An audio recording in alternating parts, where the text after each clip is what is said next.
Hello, welcome back. This video is going to be a very loaded topic on internet fame, or perceived fame, shall I say, and mental health. So a few things I want to talk about here in this video.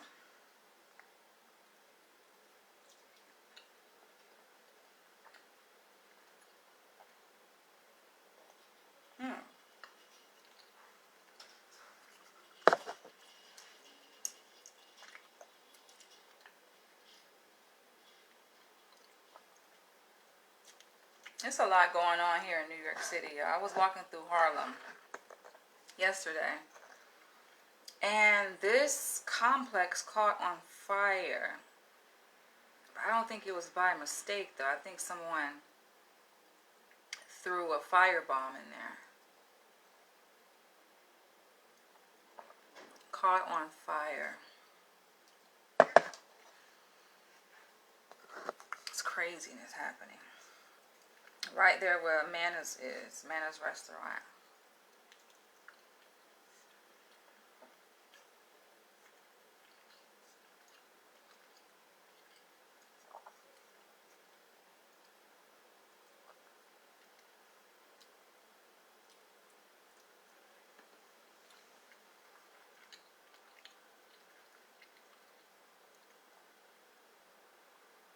Yes, I'm eating my breakfast. I know a lot of you guys were like, oh, you shouldn't be eating on camera. Listen, my videos are laid back. I don't make my videos to go viral. I make my videos for myself first, and then for those who want to watch it. I keep telling y'all that. I'm not the typical vlogger who is seeking internet fame, by the way. Speaking of which. I'm just not.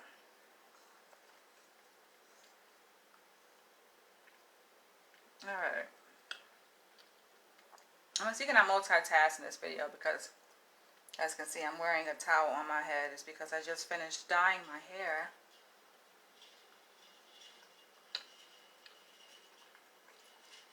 Red, copper, and bronze. So we'll see how it turned out. The unveiling. I don't ever want to see you again.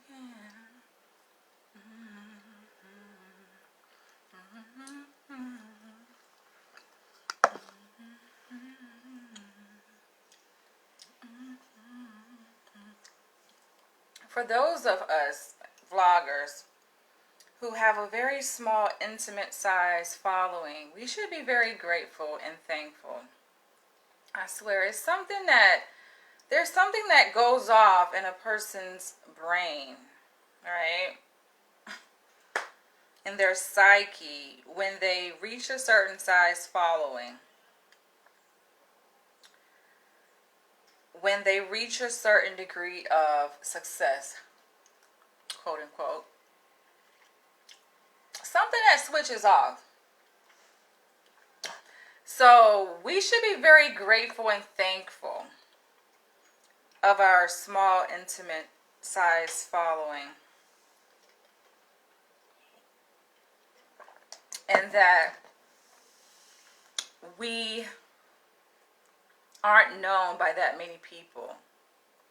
Though it can be pretty tricky, though, because though I relish in my very small size following.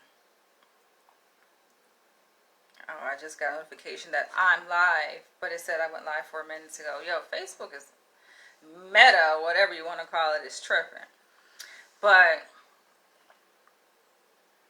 yeah, I relish in this fact that my following, and I've said this before, my following is very manageable.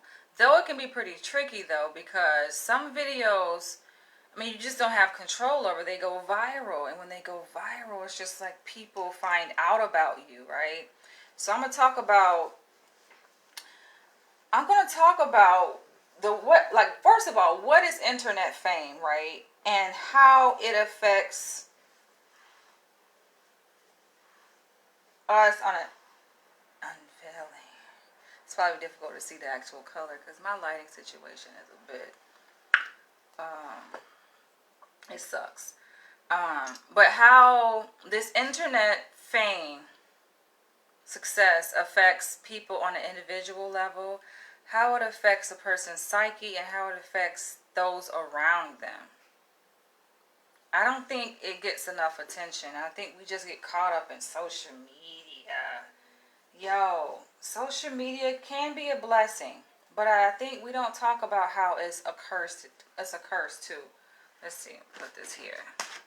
I might need this. We don't talk about how social media is also a curse. And it can happen to any of us. I want to be clear. It's not to point fingers and say, oh, those people. Right? It can happen to it can happen to myself. I think that I have been impacted by this persona of having success on social media and having, not even outside of social media, having a degree of perceived, I guess, success, in the real world, right? And how it affects my self-concept, how it has affected my self-concept. It affects, how I see myself, who I am, how I interact with other people, how I relate to other people. People being strangers and people being family. Now this is important. So if you made it this far, then I think this video is really going to help you. Now, I'm speaking from personal experience, as I do always when I make my videos. And this topic was inspired just by my observation, interaction with people that I know in my close inner circle, that I have come into contact with currently, years ago, just people that I know, right? On a personal level, intimate level. And I just think I'm going to have to speak from a place of honesty here, because it saddens me, y'all. Let's see if I can multitask. It saddens me, number one. It's alarming to see, like, this interplay, right? And this process that people go through. I think it's like a developmental process. When we think of development, we think of, like, reaching a higher level of development, right? But people, I think, are actually regressing or devolving as they think that they are ascending up this socioeconomic ladder in the real world and even in the virtual world. They are actually descending, unfortunately. And I'm witnessing this because, and it's concerning me because, like I said, it's impacting not only myself, though I'm very much self-aware, so it's not really impacting me on that level because I catch myself, right? You have to make sure, like, you got to catch yourself. Oh, I love this. So what I did, I'm going to show you guys as I style my hair here in this video, multitasking here. So these two, I actually did bronze, though my hair is already like so many different colors. So, and then, I have this ring light, so I don't know. I have to come and do like this video or a video in natural lighting so you guys can see like the actual color of it. But I like it. And then I did copper red on the rest of my hair.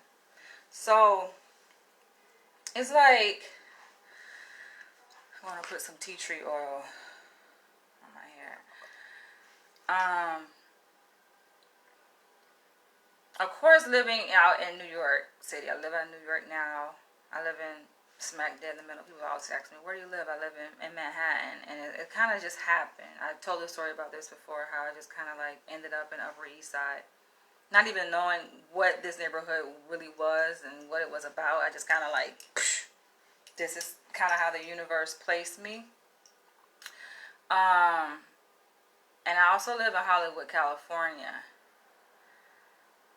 I lived in LA for 4 years. And so when I'm speaking from personal experience, having come across many creatives, people who would be considered by our societal standards as a success, or high profile people, or people who have a sizable following. And when you come across these, because I know many of us, obviously we have access to that with social media, and that's a whole nother thing. When people have access to people who are considered to have a high social status, like on social media, there's an illusion to think that, okay, we're all kind of like in the same tier, right? Because you have access to celebrities on social media, right? So that can be a good thing in a way, but it can be a bad thing too. Everything has its advantages and disadvantages. And so with myself rising up the socioeconomic ladder, of course, and being positioned in certain places and rising up the socioeconomic ladder, being positioned in certain environments, right? You come into contact with people, right? Who have money, who have fame, who have success. And in doing so, make sure this is open. Some of the people, y'all, just the mindset. You guys know I study psychology. I study the mind. I study behavior.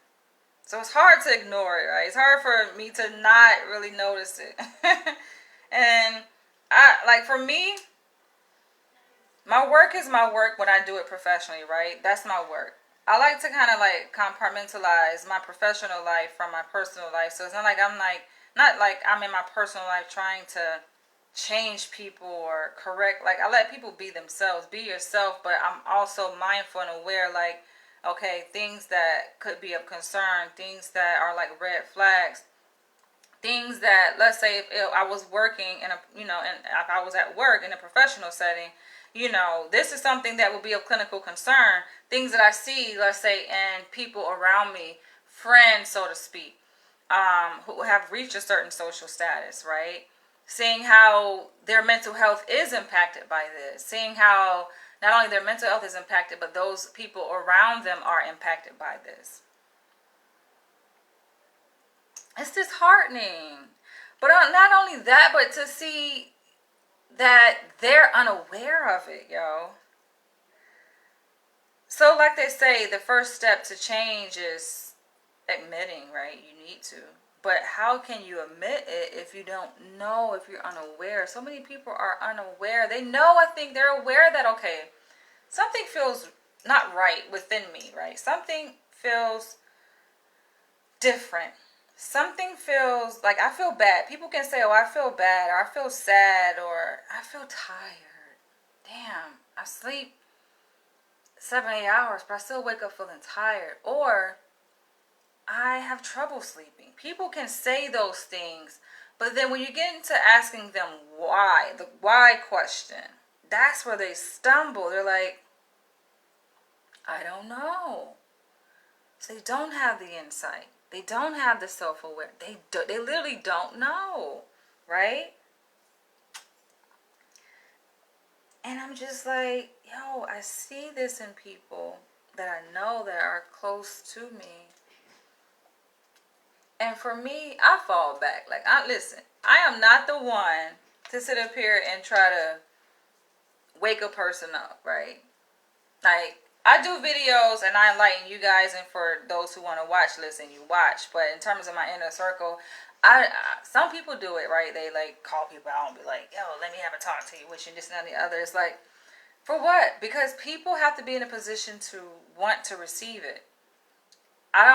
For me, self-care is number one. So I'm not going to go out of my way, bend over backwards, trying to educate, enlighten, inform a person in my inner circle of these things when they're not in a position to receive it anyway, right? Because they're on their own path. And in their mind, they believe, okay, they're doing everything right. Is what is this? Is their perspective on life? Is what they're doing that they feel has gotten them in the position that they are in. So anything outside of that would be considered a threat, right, to the path that they're on. So who am I to go chin check them and be like, oh, this, that, and the other, you know? And of course, it depends on your approach, right? You don't have to chin check a person. It depends on how you go about doing it, right? You can say, well, I'm a bit concerned, but for people, like, listen, when people are that gung-ho about their success, right? No, let them be. And sometimes you got to let people just suffer.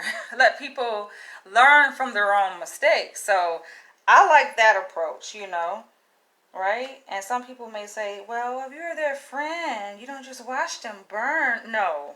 If you know the people I'm talking about, right? Because these people also have characteristics of narcissism, unfortunately, right? It kind of runs hand in hand with success.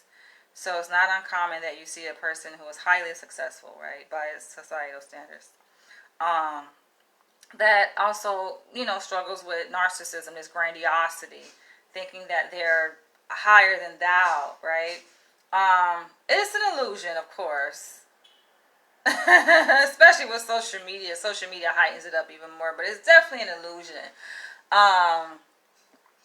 This need to kind of use everyone, kind of galvanize everyone, and consider them like beneath you, and use them for this greater mission that you're on. Granted, it works. Obviously, it's effective because it gets them where they need to be. It puts them on their throne, their high seat, so that they can continue functioning in the realm that they're functioning in as this celebrity, this social media influencer, right?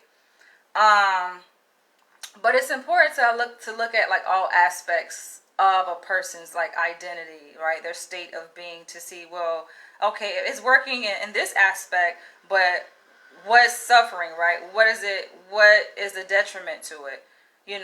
What is being compromised in this situation, right? It's like, okay, you look at the advantages. What are the disadvantages, right? Looking at all aspects of it with a critical eye, non-judgmental. We're not here to cast judgment. We're here to understand and to have a conversation and to build relating to this topic of internet fame and mental health, mental wellness. So, in living in Los Angeles, like I said, I've come into contact, I've made friends with people, creatives, all kinds of people, right? I'm not naming any names. I will not go into specifics, but I'm giving examples just to paint a picture here. And there is a certain, I think, profile. There's a commonality amongst these types of people that you see here.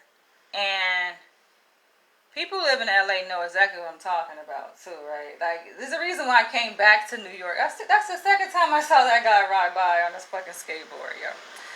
But anyway, it's the reason why I came back to New York, because I feel like New Yorkers are more like genuine, authentic, just down to earth, just real.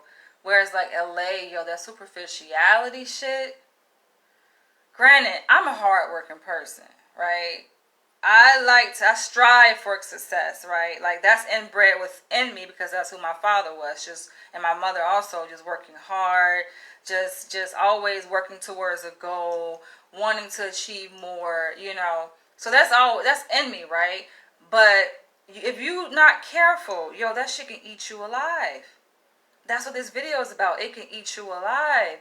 And living out in Los Angeles, I got to see it. I got to like brush up against it. I got to like sit in the same room, and I ain't gonna go into too many detail, but I got to be in the same bed also with it, where it's just like, is this the life I want to live? Like, is this me? It's so fake. right? People esteeming you. There's nothing wrong with people celebrating your success, right? But we all are celebrities. We all are worth celebrating in our own right? To this whole idea of a caste system and putting, a group of people above another group of people just based on how much money they make, right? Just based on their social affiliation. Um, Especially when that affiliation it's not even organic. See, that's the issue. It's one thing, okay, yeah, when certain group of people are esteemed higher than others because they work for, they put in the work, not only that, but, they come from a certain special bloodline, so to speak. That's the one thing versus just like, you have people who really truly believe, and this is the error here, they truly believe that they're famous. They're internet, well, they're internet famous, right? Because they have a certain number of followers, whether it's on Facebook, Instagram, YouTube, whatever platform, doesn't matter the platform, but they have a certain number of followers, and a lot of those followers aren't even real people, right? They're bots. It's not an organic following. They created this idea in their mind like, oh, I'm somebody based on this, based on having a certain number of followers. Therefore, I'm in a certain class of people, right? They have this whole this whole reality has a false reality, I shall say, has been created surrounding this identity that they've developed based on this internet fame. We're talking about internet fame here, but it also can apply to the traditional sense of what a celebrity is before social media came about, right? Like, this shit is an illusion. People who are really, their mind is, their third eye, right, is really open. Get it. You can see, and we knew this beforehand, before social media came about.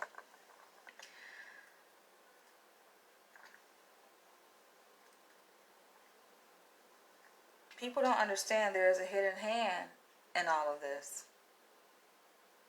So it's not to say that people aren't, like, their talent is not worth being celebrated, right? It's not to say that.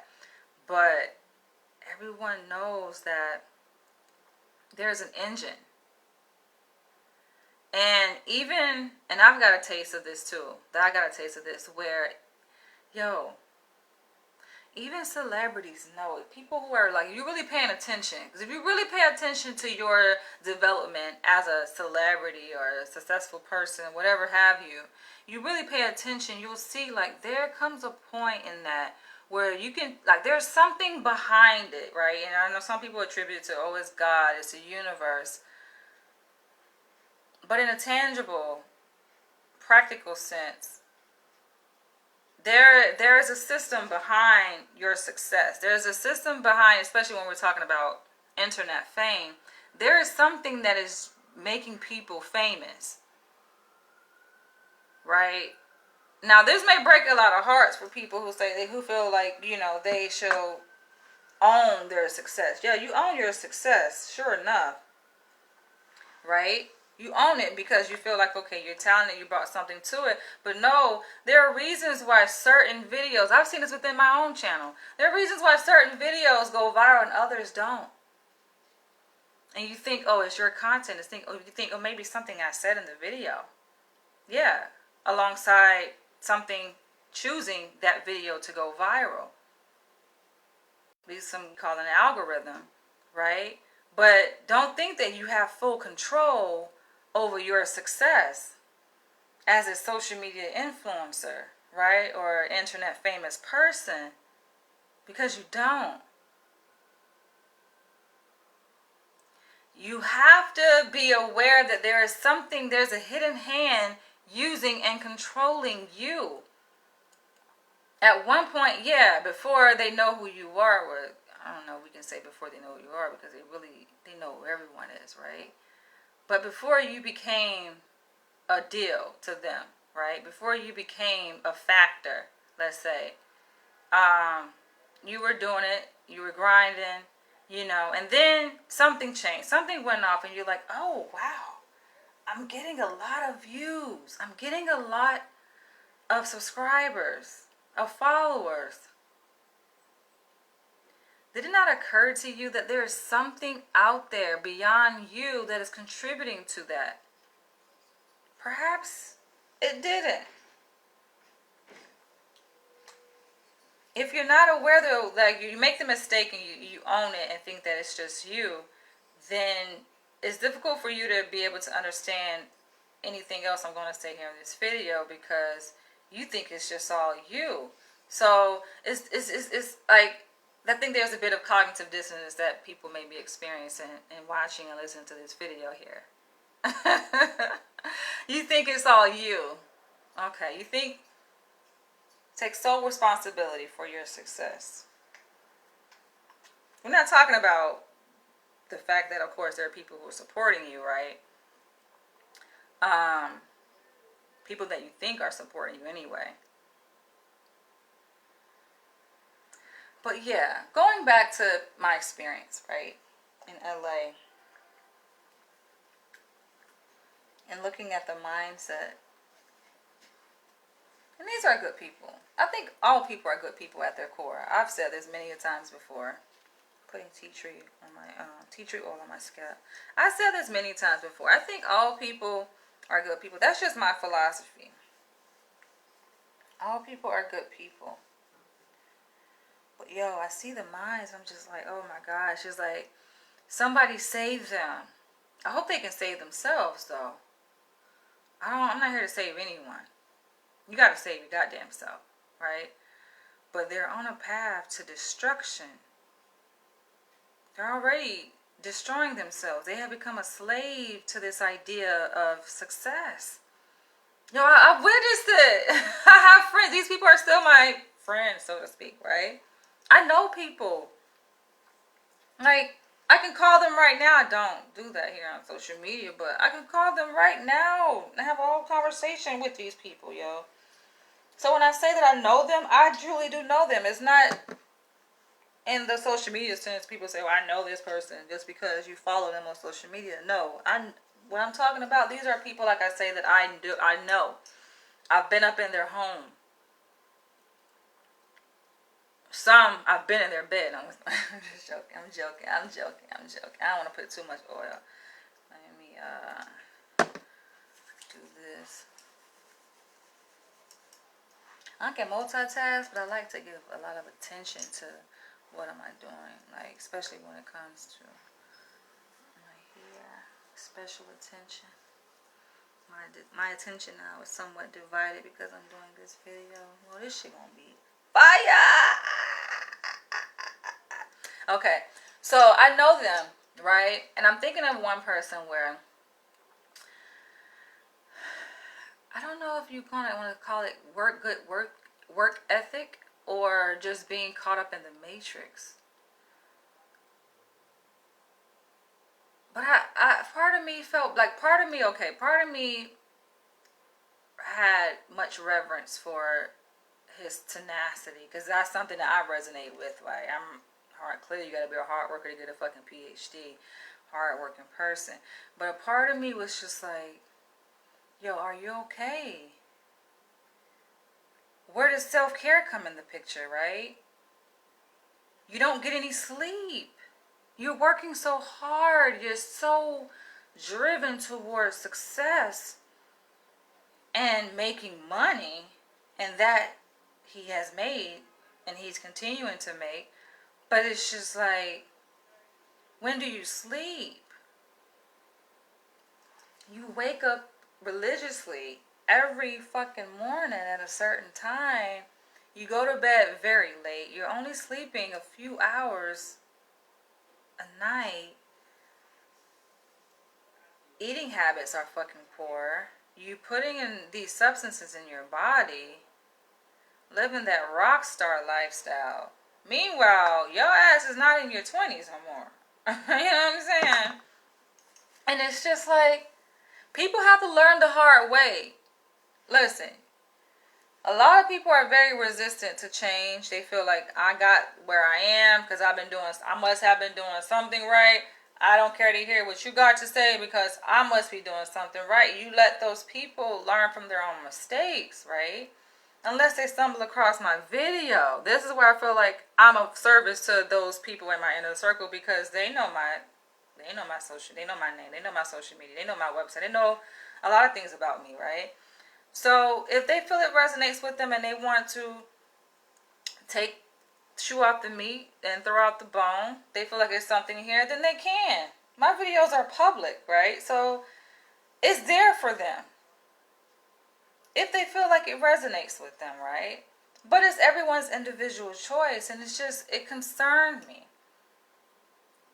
There's so many examples, even here in New York. I'm like, I thought I left that behind, the superficiality behind in LA, but obviously it is everywhere, yo. It's everywhere because that virus, we talking about the COVID-19 coronavirus, but no, there are so many viruses that are circling around, yo. And I'm just glad that I maintain a sense of awareness, self-protection. You know, if you're not careful, you can fall in that same goddamn trap. I'm glad I'm not falling in that trap, yo. I love these, yo. I got these from Target. Ouchless. I love these. I love them. I'm going to use this. I showed you guys this before, but I actually found a bigger container here. Shine and Jam conditioning gel. So that's what I'll be using here on my hair. This is like a 2-for-1 video. So, let me see. How do I want to do this here? I'm just going to do a simple style. And I came up with this style actually from this morning, from deciding how I wanted to color my hair. I'm like, ooh, I think I want to do these two a different color than the rest. So, you guys will see the style I'm about to do. And then, like I said, I thought that I left that superficiality behind in LA. And then, boom.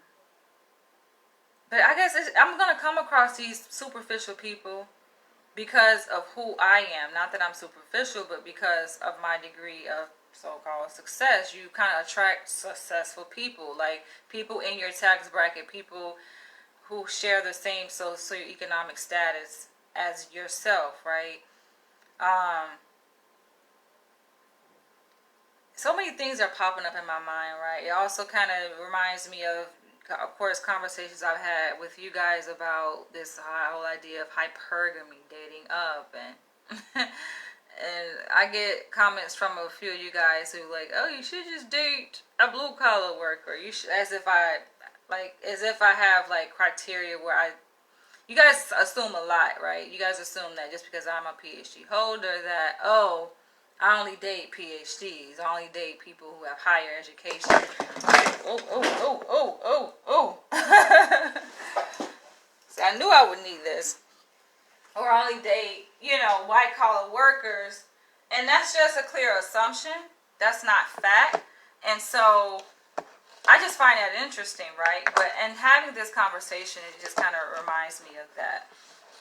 But I do tend to attract certain kinds of people. And it just takes me back to this whole, like, reality of who I actually do allow my inner circle, like, inner circle, inner, right? Like, I've met a lot of people, like I said, and I know these people. I've shared spaces with them. We talk, some I've shared beds with. I like that. Shared beds with. Pencil dick ass motherfucker. No, let me stop. No, but it's just like, but when it comes to really choosing a mate, a partner, like a really intimate friend, right?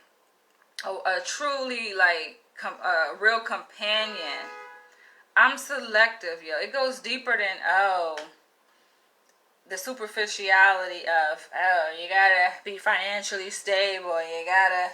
Because, like, when you think about it, all that shit don't even fucking matter, yo. Why doesn't it not matter? Because I've been around that. I've had a chance to experience all different kinds of worlds of people, right?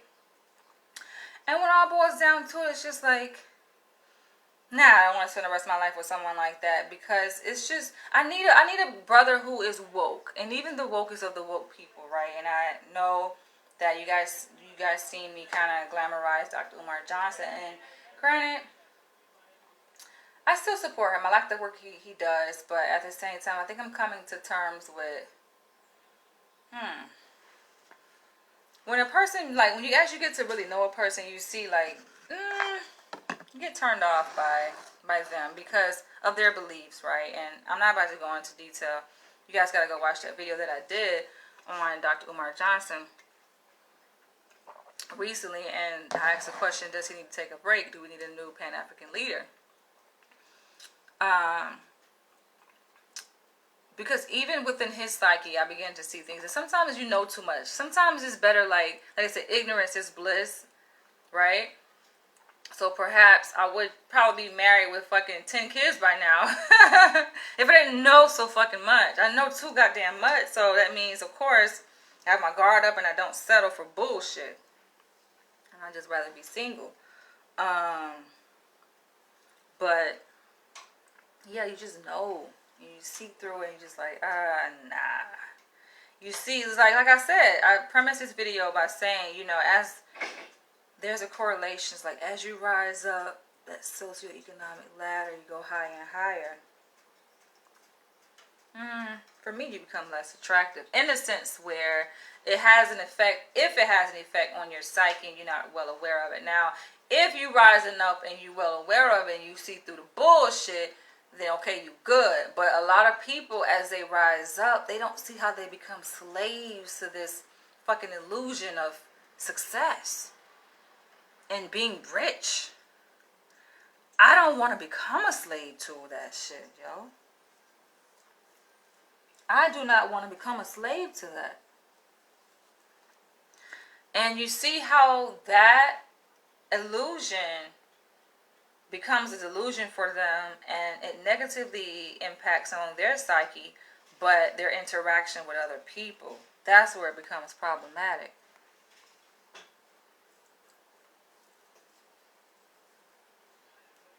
That's where it becomes crystal clear. When you want to know what a person's psyche is, right? You just see how they interact with people. That's a clear telltale sign. So in my building, they have started the fucking heater thing because we don't control, the residents don't control the heat. I guess it's a super. Whoever controls the building does. And so they have it on, but I have on my fucking AC because I'm like, I don't want to be burning up. Now, it's, I think, in the 50s here in New York. I like that shit, though. You know what I'm saying? I don't feel like I need it. Now, at night, sometimes, okay, at night, it's probably good to have a little balance of, if it's cold outside, have, what I'm saying, a little heat, warm inside. But I don't think I need the heat on during the day. That's why I have my AC on now. So yeah, going back to what I was saying. So yeah, even here, I've attracted, successful people. And this whole idea of internet fame, I laugh at it. It's funny because you see through when you see what's happening in this matrix that we live in, right? You see the truth. Some people are caught up in the rat race that they don't see the big picture, right? You got to take yourself out of it to see it. Sometimes when you're in it, you don't see it. That's the problem. They're too deep in it, and their wheels are going so fast that they don't even see that they are the cause of their own demise, their own destruction. And then you come into contact with these people, and you're just like, buddy, are you okay? I can tell when a person has a handler. It's being controlled. It's under MK Ultra. That their mind is not their own mind, yo. Yo. I can tell, like, you're not even thinking, like, do you have a mind in there? Like, hello, knock, are you there? Are you home? Because they're operating so much out of a program. They're programmed. And yet this person wants me to hang out. I don't want bots as friends. I need thinking, rational, woke people, right? Thinking just regular. It's crazy how so many people are sleeping or fucking under a program that being woke is like the special thing. When being woke should be the regular, should be the norm. But because so many people are asleep, being woke is fucking...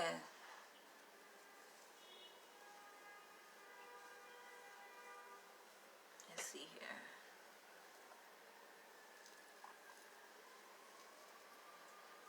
It's scary, yo.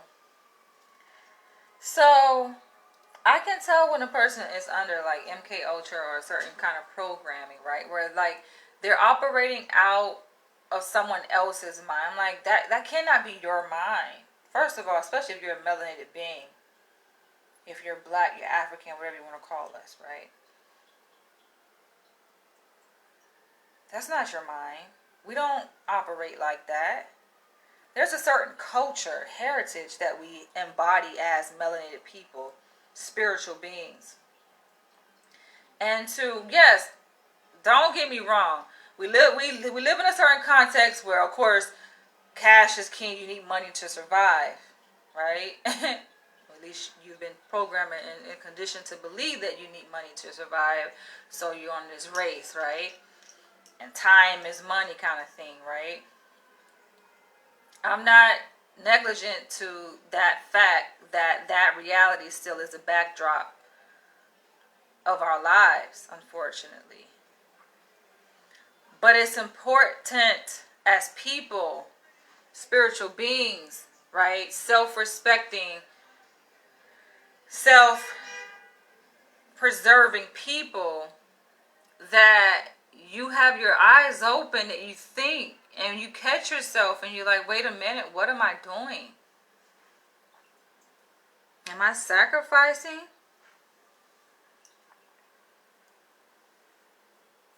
Am I sacrificing my humanity? And we think of spirituality, we attach it to religion. I'm not talking about religion here when I mention spirituality. I'm talking about the essence of our being when I mention spirituality here. But just tap back into source. Y'all can tell people who are disconnected from source, yo. They're bots, man. I don't care how much money you got. If you operating on that frequency of, oh, I gotta get the bag, and like at the expense of relationships that are more important than the so-called bag, this system, this currency that we're under of the dollar, chasing the bag. Like, are you kidding me? You can still chase the fucking bag or get the bag or whatever you want to call it, but honestly, I think that that's going to come to you anyway. So that's when you know you've reached a certain level of spirituality, of consciousness, when you understand that whatever you need, you already have within you and is already going to come to you. But that requires a certain kind of understanding, which a lot of people just ain't there. You just ain't there, right? They don't trust themselves enough to step out and walk in that reality. They don't believe in their own power. They don't believe that they're gods. They just are living out of this program of what they're told to do, what they're told they should do, right? But to break away from that, it can be pretty scary. So they're living in their own comfort zone. Many of those people are the celebrities, the social media influencers. But here's a joke. So, met this person. I'm not going to be specific. I'm not going to go into detail. So, for you guys who haven't followed my lock journey, you'll see that I started my freeform locks last year. I think it was August. And look what we have. I think it was August. We got to check. I created a whole playlist. So, go check out my freeform journey, my freeform lock journey playlist on YouTube, and you guys will see when I started. But I want to say, was it? Yo, time go by so fast. No, I say August, but no, it wasn't in August. It was May, because it was like early summer. May, yo, that's when I freaking started it. When I say summer, I mean like when it was hot. I think May is still spring, but anyway, that's according to what whose system. But anyway, so I'm gonna come back to these. I'm just about to put this up. I don't usually take this long to do my hair, but I'm taking my time here because I'm focusing. So I laugh like, okay, this is a joke. Like, so y'all see I'm about to do something really unique here. A new hairstyle.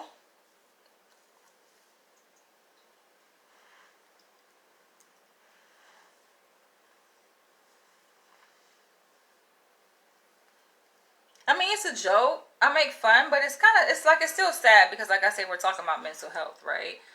So when people online, going back to this whole idea of internet fame, and unfortunately it's an illusion because people assume that because they have so-called a certain number of followers or subscribers, on these platforms, that they think they're famous. People know them. But I entitled this video Internet Fame because it's only on the internet. That should be kind of suspicious though if you're only famous in the virtual world. But when you step out of your house, no one knows who the fuck you are. That can be some confusing ass shit, right? So I'm not going to go into specifics, right? Because this person could be watching. I really do care about people. I don't like to hurt people's feelings or put people on the fucking blast or whatever you want to call it, right? But I do value, obviously, mental health, right? So when it comes to having to choose, okay, should I just stay silent and not talk about this, right? Or should I raise awareness on this issue? And I'm like, okay, no, the benefits outweigh the risks, right? The risk would be, okay, the person, how we know this about him, right? But he will know. He will know. The risk, like I said, him finding, okay, he feeling somewhat triggered. But if he feels triggered, listen, you should feel triggered, right? And anyone else who this applies to, you should feel triggered. So that will be the risk, right? Triggering people who probably don't want to be triggered. But what the fuck do you expect? You clicking on a video entitled Internet Fame and Mental Health. What do you expect? You know your ass gonna be triggered because you know this shit applies to you. Anyway, you step outside your place and no one knows who the fuck you are. So that should be of concern to you, right? And I know these people, he's not the only one. You experience cognitive dissonance. I'm making this an example because when something doesn't seem right to me, I think it triggers me to think, right, and analyze things, right. And when I come across an epiphany, something that is an awakening for me, I like to share it because I know it can help other people, and it applies not only to myself, but it applies to other people. I like to share these awakenings, right? And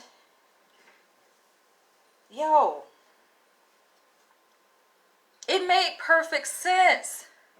When shit don't make sense, I challenge people to think. I challenge you to wonder, to ask yourself questions like, hold the fuck up. This shit don't make no damn sense, right? How can a person invite me out to an event and then they're upset because I'm having a good time? But I realize, it's not about me though. If I make it about me, then I get caught up in their enactment. I get caught up in their bullshit that they have going on. It's a personal issue for them. It's not really about me. Any issue that a person has interacting with other people, it's a sign or a symptom that something is wrong within them oftentimes, right? But if you're not aware of it, then you'll make it about you. Even though I am a part of it, right? You become a part of this person's revelation, right? Of what's going on within them. Because like I said before, you can tell when there's something a little bit off, right? Something, something going on within a person's psyche that is of clinical concern, shall I say, based on their interactions with other people. How they interact, what comes of that interaction with other people. It tells so much. There's so much material there that you can work with, right? From a clinical standpoint, shall I say. And so, with this interaction that I had, my hair is growing, like, ow. Yo, this shit. Hold on. I should have got another towel, because this oil, I'm gonna definitely need to get another towel. Because I'm like, oh, it makes sense. Revealing so much about himself. Though I have referenced this example before where I mentioned how this person invited me out. This person is a social media influencer, so to speak, has a sizable following, invited me out to this venue where he was working at, and I'm having a fucking grand old time. But for him to say that was going to be, he think it's going to be his last time doing those types of gigs, I don't think that was the first time he said it. I think I recall he said that before, where clearly, and even the first night, going back to when we first met, right? Not the first night, but the first day when we first met in Times Square, it made perfect fucking sense, because the interaction, like he calls it, the impact, wasn't present, right? And that can fucking, you talking about an ego trip. You talking about an ego trip for a person who has internet fame to be able to post on your YouTube channel that has a number of thousands of followers, right? And to go live and you're getting all this interaction, but you're out in public performing and there's nothing, right? I know that shit fucking hurts. I know it hurts, yo. I know it fucking hurts. And you're not getting a payout. You're not getting what you're putting out. You're definitely not getting it in return, because he's a really good artist, right? And that was when we met. This was back in August. And so our relationship developed, and the way, like, he's asking me questions about like certain things. The way he asks the question, it is not so much the question as it is him, yo. It's telling me about his psyche, because he's asking me who are the game changers in your field, psychology. And I'm like, okay, you're not in the field of psychology, so why does that matter to you? And I'm thinking, okay, it's not about him wanting to know the game changers. And like he said, his rationale for asking that, because he was like, oh, because, related to his field, like, he feels like he's somebody in what he does, right? Because he has a number of thought. But I'm like, why is that important to you? Why is that important to you? Being the top dog in your field, why is that important? It begins to reveal what type of person this person is, right? There's so many different signals that were going off over the course of my knowing him that has revealed so much about who he is as a person and what matters to him. Not to say, I guess, it shouldn't matter. I guess it can matter in one aspect, right? But to also see what is the cost of it mattering, right? Because we're talking about cost benefit, and we all should always be doing this evaluation in our lives, right? Cost benefit analysis to see, okay, obviously there's a benefit to you wanting to strive hard to be the best in your field, and to have all this recognition, because everybody wants to be remembered. You want to be known you know, as someone who left a mark. I get it, right? But I'm like, when he asked me that question, right, it made me think. And like I said, if I wasn't careful, I would get sucked up into his enactment, thinking that, oh, well, I need to go now to try to find out and spit out an answer who was the top. And I'm like, that question really, if it was asked from, let's say, a genuine place where he truly, truly, truly wanted to know, okay, who was the type, like, you don't have to come ask me. So for him to have this interaction with me is not so much him finding the answer to the question as it is about him posturing himself, right? And somewhat trying to maybe analyze me, right? And I think I gave him an answer that was suitable for me, because who I deem as the game changer, or he said I think he said who turns heads, like who turns heads in your field of psychology. I'm like, first of all, psychology is a very diverse field. This is my answer, which the answer really didn't matter anyway, right? Because like I said, it's what's beyond the question and the answer that matters. But it's not about that, right? But I said for him, to give him an answer, which like I said, it's not about that. I said psychology is very diverse, right? And so you have fucking in clinical psychology, child psychology, geropsychology. You have fucking all different types of neuropsychology. You have fucking forensic. You have, and those are like more clinical types of branches within psychology. And then even aside from that, I mean, you have industrial organizational psychology. So to say, oh, who are the top? Psychology is such a diverse thing. But even within that, though, let's say even within clinical, right?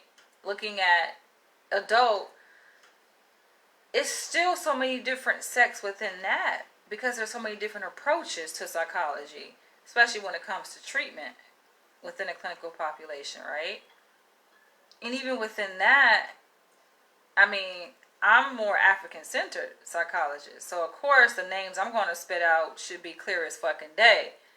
If you know anything, but he's not coming from that perspective, because he's not nowhere near conscious at all. You know what I'm saying? He's chasing the bag, right? So it's just like, for me, I think it was more trying to get an understanding of where I like to see where a person's coming from, because the question is not about the question that they're asking. It's more about what's motivating that question for me, and it's very telling, right? I'm like, okay, what's motivating his question? Because I spit out names, and the names I can tell didn't resonate with him, and he's spitting out some Canadian psychologist. I'm like, who the fuck is this? I don't know this motherfucker. This person is irrelevant to me, and is relevant, I think, to the field of like, not to put him down, but I'm just saying he's relevant, but not relevant to my particular interest in psychology, right? And what does it matter anyway? Like, I feel like we put these people on pedestals for what? Anyone can be of importance and have a major contribution to any field, right? It doesn't. You don't have to be a head turner or a most notable person, but for him, fame is important. But what is fame? It's like, what the fuck does that matter? You have people who are famous, but they're not really making a contribution. But on a surface level, people think that they are making a contribution because they are known by so many people, but you can't judge that. That's not feel like a marker for success or the level of impact a person has by looking at how many people know them. How many people have taken the fucking COVID vaccine? Does that make it right to take it? Now that's a whole nother topic, which I was going to do a video about. My new thoughts on the COVID vaccine, as it relates to all these New York City mandates. But that's a separate video. But just because so many people are doing something, people try to now substantiate their claim to say, oh, there must be something to it because so many people are. No. Can't use that as a fucking measure. Let's see if I can do this. I feel like the best buns are when I don't look at it. Who else can relate? But it's not going to come out right anyway because my hair is still damp. So anyway, I'll style it later. But I do want to finish this video, so I'm going to focus. So, it's like, what does it matter? Ask me a question that really matters. And then we can really build, right?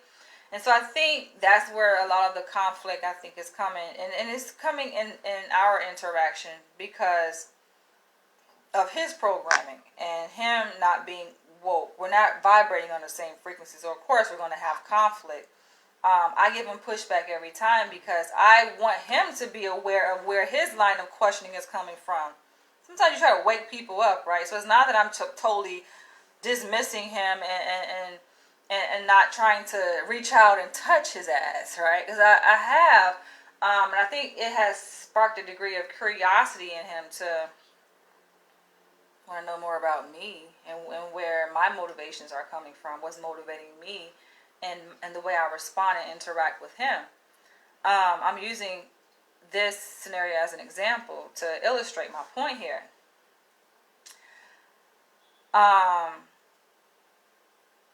But there have been many times where we've had like this friction. We're going to continue to have it, right? So the question is, okay, do I continue? And it's not just me because we are each other's reflection. It's also you guys too who can relate to my experience, right? In this example that I'm painting here, as it relates to like coming across people who are internet famous, who have a certain degree of social status, It's just like, do you continue to be their friend, so to speak?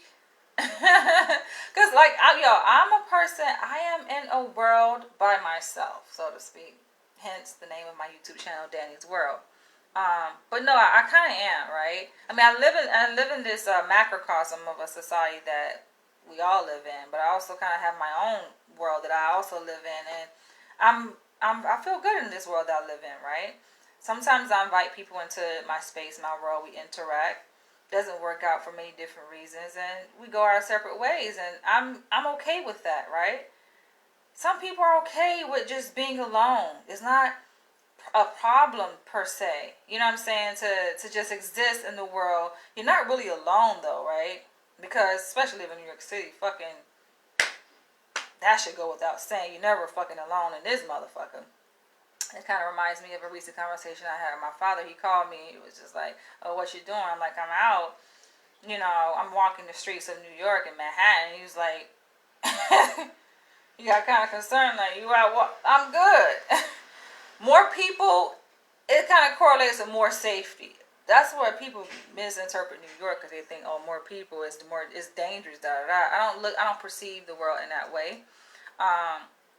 So as long as people are around, it's like, okay, I feel a sense of safety here. And even at night, you can walk the streets, and as long as not, be concerned if your ass walking down the street by yourself and there's no eyewitnesses. But you have all these people, like New Yorkers, look out for each other. That's just been my experience. But anyway, yeah. So going back to that example, it makes you wonder, like, damn, do I continue to engage, right, with a person of internet fame, right, who are completely fucking disillusioned? They are, you know, we're not on the same frequency. We're not vibrating. I feel like it's exhausting me, right? And as a person who values mental health, mental wellness, self-care, it's just like I have to take a stop and evaluate myself to see the fuck do I like. What am I gaining? This is draining, and when relationships feel draining to me, I end them. Sorry, it's just, you know, unless I feel like I will work as hard as the next person is willing to work, right? So they're willing to put in the work and time. Because people want to create this sense, and especially people who this video is about, right? Famous people, internet famous people, successful people. It's like they have this idea like, oh, time is money. They're chasing the bag. And granted, yes, the bag is important for me, but the bag don't chase me. Listen, it's a lot of things happening in my life that I don't even put out there. You know, I don't have to, but I'm so blessed. I'm just so blessed. I feel like you don't have to, when you're blessed, you don't have to brag. You don't have to show off. You are that, right? But I know what's important for me. And I think, yes, it is relationships, right? And granted, people, we have come a long way from who we were when we were initially created, right? We're talking about the origins of humanity. It's just not the same. So naturally, yes, we're supposed to nurture interactions and build relationships, and I value social capital, right? That I feel like that's more important than actual monetary capital. And yeah, it becomes problematic when a significant degree of people in this world that we live in this society, value the wrong things. How can you really build social capital with people like that? Because it's just like, yo, we're gonna bump heads. We bumped heads, yo. And I'm a person. I live in my truth and who I am. So you're gonna know. That's one thing about me. It's not gonna be no fucking question about what I think about something, what I think about you. You will know because I will tell you. All right, let me see. Can I do this? My hair getting so freaking long, yo. You will know, right? And so I do have an issue though, however, with people who aren't transparent and who aren't just aren't honest. But I get it. It's making sense because they, in their mind, they're being honest, right? When a person is not self-aware, yo, when you fucking living a fake life, you don't know your ass is fake. You think that shit real. Talking about 100. Nigga, your ass is not no 100, my nigga. But people be living their own fake truths. It's real for them, though. So, you don't want to knock someone's hustle, to knock someone's shine. If it worked for them, they feel comfortable in that, then let them, you know what I'm saying, let them live that truth that they feel is their truth. I do need to go ahead and style my hair because guess what? I got shit I got to do today. Let them live their fucking truth, right? But I'm like, I'm not about to sit here and play games with your ass. I'm not about to sit up here and play games with you. And I get it.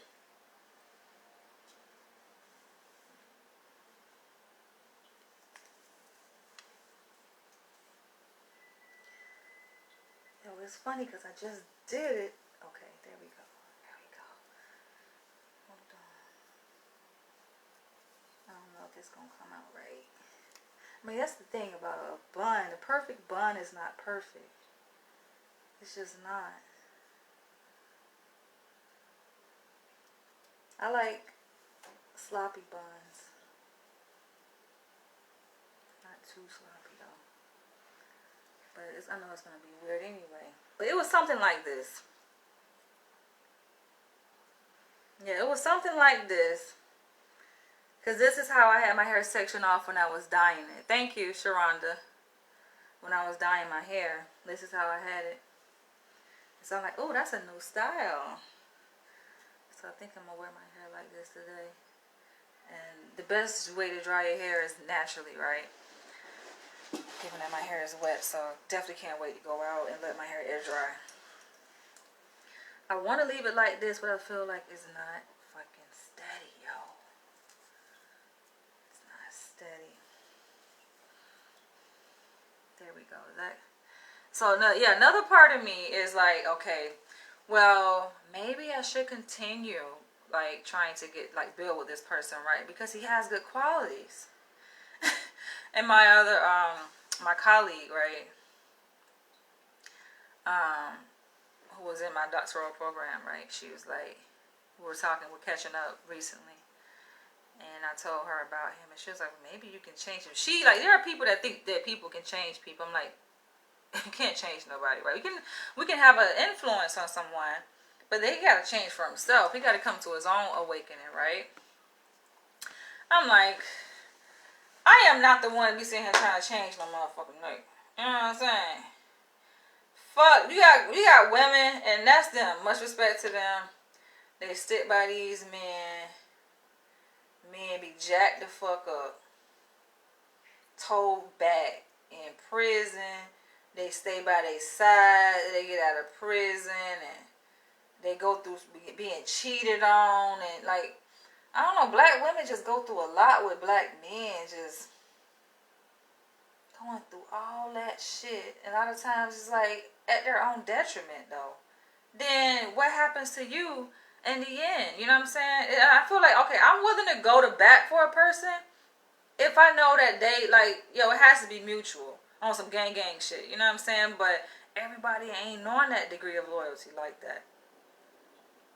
Because I know my fucking degree of loyalty. And I was just saying this, yo, the other day, like Southern hospitality. I don't say her Southern hospitality for nothing. Being from the South, yo, we some of the most loyal motherfucking people you're going to come across. When people talk about Southern hospitality, they talking about people who invite you into their house. They don't even know you. You like family on day one. Will give you a plate of food, cook for you, take care of you. We're going to take care of you in the South. You know what I'm saying? But you got to be careful dealing with people like that who are very hospitable and who are very loyal, because yes, because we are that way, we kind of expect other people to be that way. And when it's not reciprocated, yo, we're going to cut, like, it's done. It's done. So, that being said, I just don't see how women do it. I'm just not that, yo, you have to be willing to commit. And my love language, I've said this before, is time. We all got our love language. He's talking about his, touch, whatever. But mine is time. He did like when I was massaging his scalp, yo. At one of the events, I was massaging his scalp. And he did like that shit. But anyway, like, mine is time. And I feel like, yo, if you're not giving me that time and other things are getting that time, nah. Your priorities all the way fucked up. Granted, yes, motherfucker don't want no broke ass nigga. You know what I'm saying? So you gotta grind. But it's not so much about time as it's about, like, listen, communication. And communication obviously takes time. Like, prioritize shit. You know what I'm saying? What's most important, because it's not really about time. People are like, oh, I'm busy, I got time. It ain't about that. People make time for who and what they want to make time for. It's about priorities. That's what it's about. So it all ties in, like I said, because it becomes problematic. Like, when you see that you have issues with relating to people, these people being people who are internet famous, and then now you questioning, like, oh, what did I do? Listen, we just not vibrating at the same fucking level, my nigga. And I don't think we ever will. I'm not waiting around for a motherfucker to be vibrating at my level. That's how I see it. I don't believe in, oh, I can be the one to change him. Nah. I ain't trying to change nobody. We too old for that. That's how I look at it. If women be trying to change a person, nah, I'm not trying to change. And that's not just for a man. That's for any goddamn body. Friends, whatever. Like, nah. Either we on the same frequency or we not. I feel like that ain't something that can be taught. Loyalty can't be taught. Frequency can't be taught. We either vibrate or we don't. You know, yes, everybody on their own spiritual journey and path. And at some point, you know, there are points in our lives where we come to these awakenings where we see, like, okay, we thought that we were living life right. We thought we had it right, but then, oh, right, we have an epiphany, we have an awakening. Something comes in to enlighten us. Not to say that we were living life completely wrong. Obviously, you're doing something right, but it's to say that, okay, there are some things that maybe you can do a little bit differently, right? And tweaking those things is going to have an impact on who you are as a person, and of course your interactions with other people. That's what it boils down to. But I do think it's funny though, this whole idea of internet fame, because, you know, it's a joke. it's a joke because you like if your eyes are open, you see right through the bullshit. You see like, yo, it's not, you don't really have that many followers. It's not organic. If it was truly organic, people would know who the fuck you would be able to go places and people like, oh, I recognize you. And so it creates this false sense of importance, grandiosity, and some to a certain extent narcissism, right? And you see it play out in people's relationships, interactions with other people, right? You know, and for me, obviously, I end up fucking attracting these so-called fucking internet famous people or social influencers or fucking successful people, and it's just like, nah, man, you gotta nip that shit fucking in the bud, yo. And they do a good job at trying to hide it, trying to blend in, but then you really see like these flaws play out. And it's just like, listen, there's nothing wrong with getting the bag, right? And trying to operate and climb the ladder within this system that we are succumbed to. Nothing wrong. We all have to do that. You got to fucking live. You got to survive. You got to pay the bills. You know what I'm saying? You got to eat. But meanwhile, you got to be, you know what I'm saying, aware of what's happening too. And that's the issue that I have, I think, when I come across people like that. And so I just see like, I don't want to be a part of that. And granted, like I've said before, I've had my little taste of what fame may feel like and look like. And I don't want it. I don't want it. It ain't for me. Certain things are for certain people. That shit ain't for me. Why? Because it's a lot of negative shit that come with being famous. And on top of that, I gave a few examples. I'm about to end this video because I need to get some fucking real food in my belly and I got to run some errands. But making videos, right, and having videos that go viral, people do recognize me in real life. So that's the shit I find interesting. I'm like, how is it that people that got fucking damn near millions of followers and all these goddamn subscribers on a YouTube channel, nobody know who the fuck they is. But when I go out, my following is nowhere near as they as, and motherfuckers recognize me. That's the shit that be annoying to me because I like to be low key, believe it or not.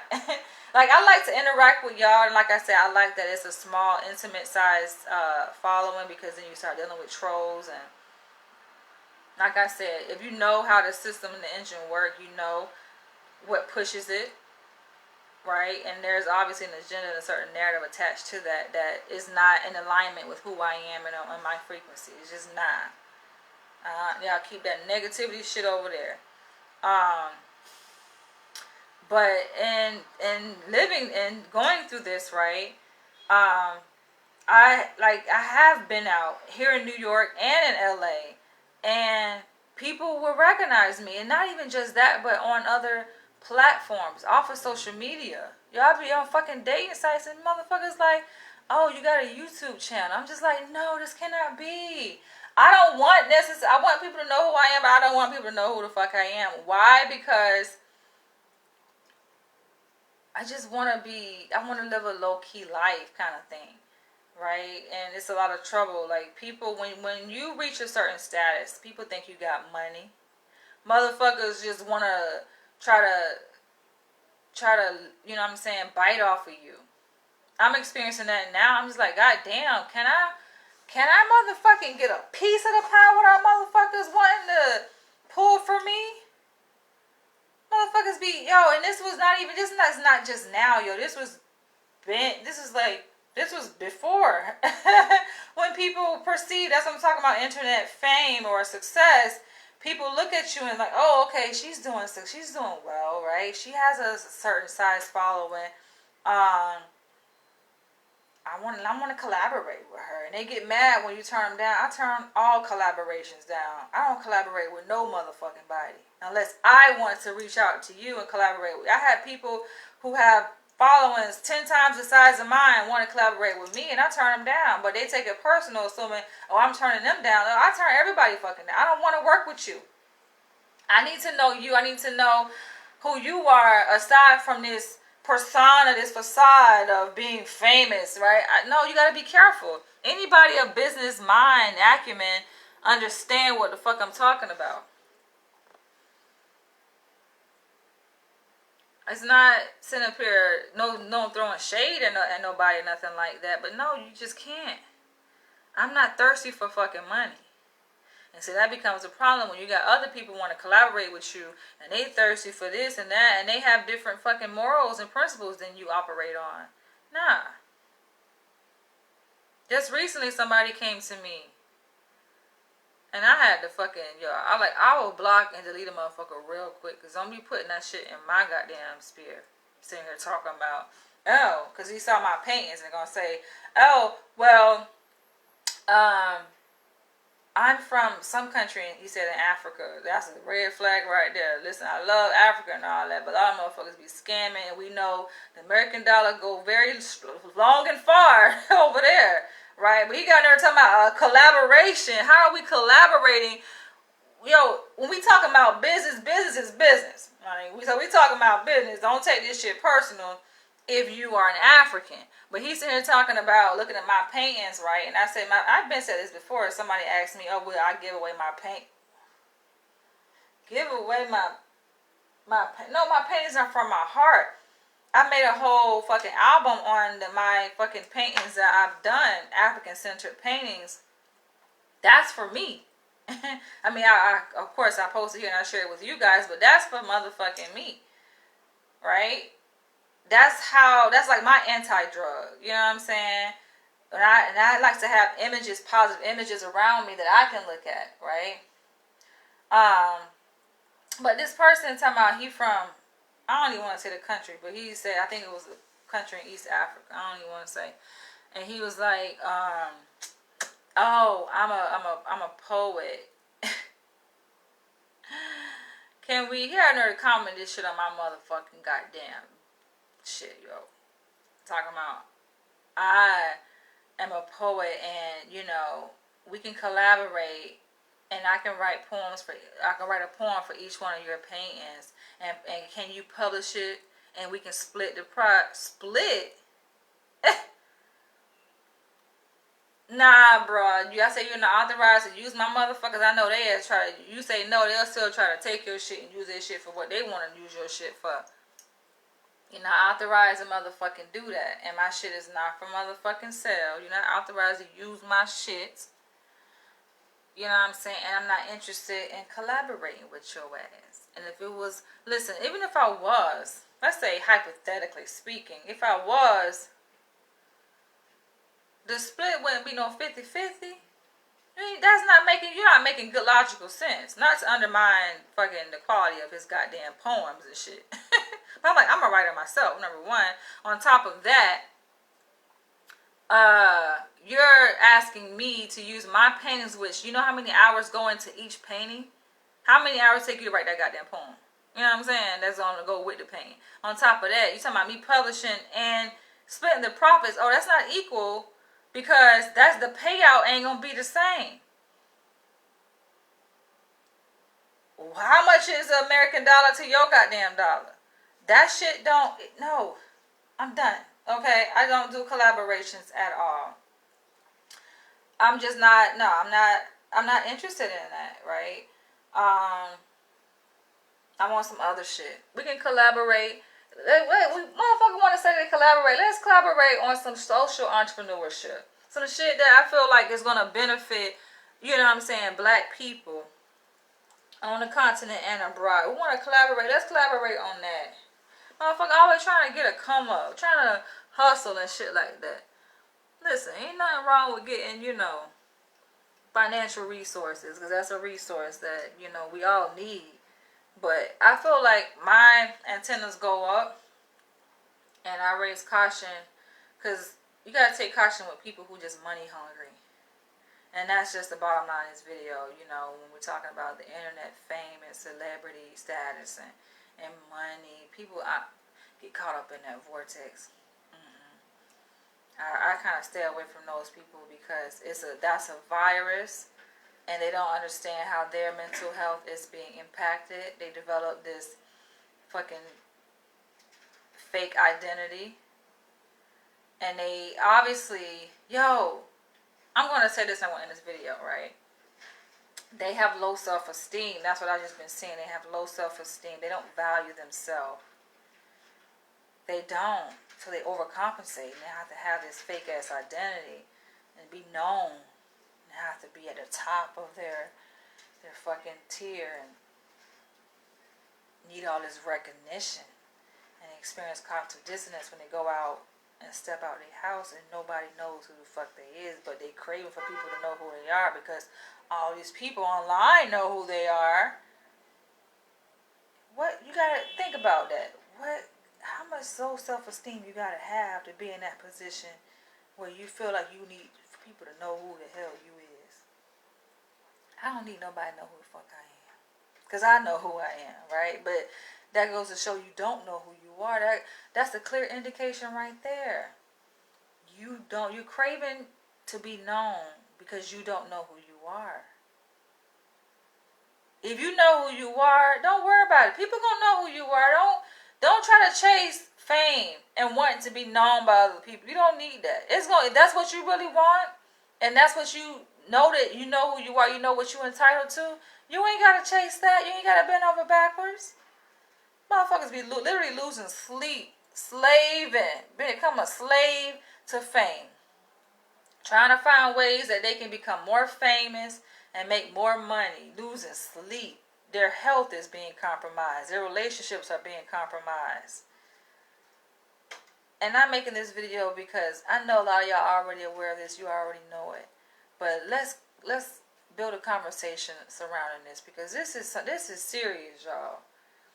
You know, they all know people like that too. Some of y'all know them. Y'all around them.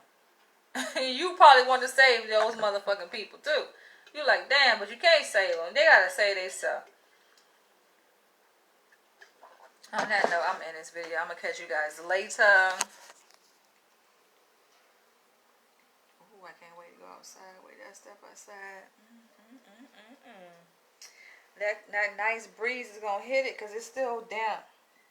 I know y'all know the feeling when you wash your hair and you step outside and that breeze, especially the weather we got now, it's like in the 50s. Whew. Wait till it hit. It's going to feel so good. I can't wait.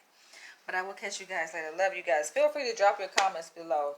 I ain't trying to out nobody. It's not about trying to put nobody on Front Street, out nobody, nothing like that. I like to speak from personal experience, though, and I have many experiences to pull from. Without trying to identify who I'm talking about, because it's not about who I'm talking about. That's not as important as the message here that I'm putting out there. And I hope that this video reaches who it needs to. This is important, y'all. Some of y'all ain't been in contact with your family, ain't seen your family because you're so busy trying to chase it back. I've been around that. I've experienced that myself, so I'm preaching to the choir. When I say I'm speaking from personal experience, I know what I'm talking about. We got to get back to what's important. On that note, I'll catch y'all later. Love you guys. Feel free to share this video and leave your comments.